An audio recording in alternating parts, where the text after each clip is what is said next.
Like from sitting here at half-time, we were talking about those, they couldn't pass the ball to each other or whatever. They got back in, we said they could and should have been ahead at half-time. Well, and then this. The key was Koscielny. He is a leader. He is a good player. And when Gabriel came on for him, I rushed to the phone and had a bet.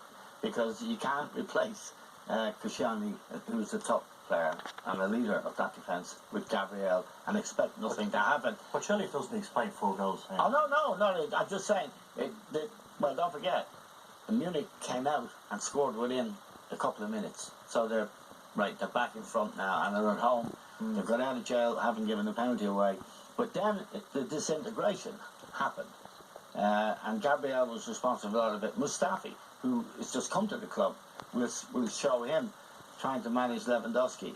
And I think Ronnie summed it up right at the end when he said, it isn't just the scoreline, it's the manner of the defeat. Ozil holding his hands up, Sanchez moaning, Oxlade-Chamberlain having given a goal away, moaning.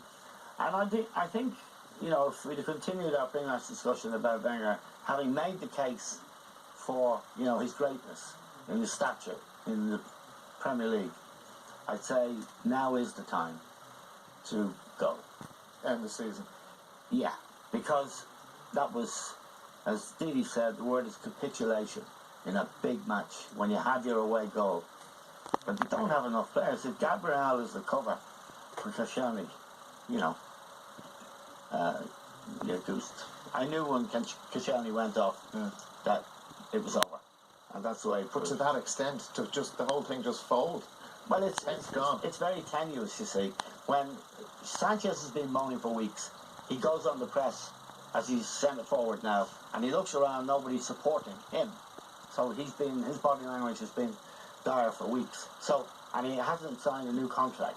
So I think the house will come down after that second half performance. We talked pre-match about the personality of the team or the psychological failings that we all think we've recognised from a distance because we see the same kind of performance, the same kind of mistakes. And pre-match, I remember looking at the footage of the 5-1 defeat from the previous season. When things don't go their way, you're looking at that Arsenal team, and the comment was made in co-commentary, who are the leaders? Who are the ones organising or motivating or disciplining all the teams? There didn't seem to be any. But as a group, they collapsed.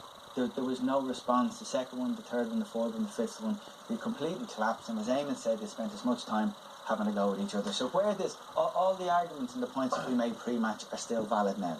They still have an owner who backs the manager. The offer of the contract, we assume, is still on the table. The financial figures are the same.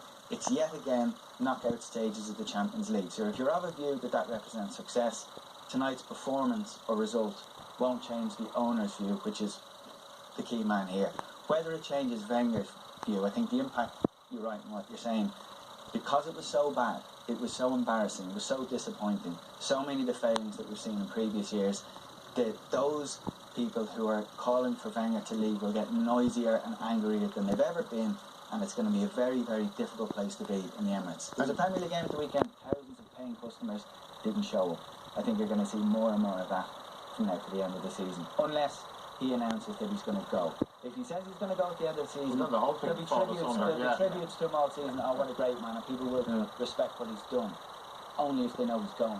But if they think if he says he's going, Richie, they won't finish in the top 4. That's not going to happen.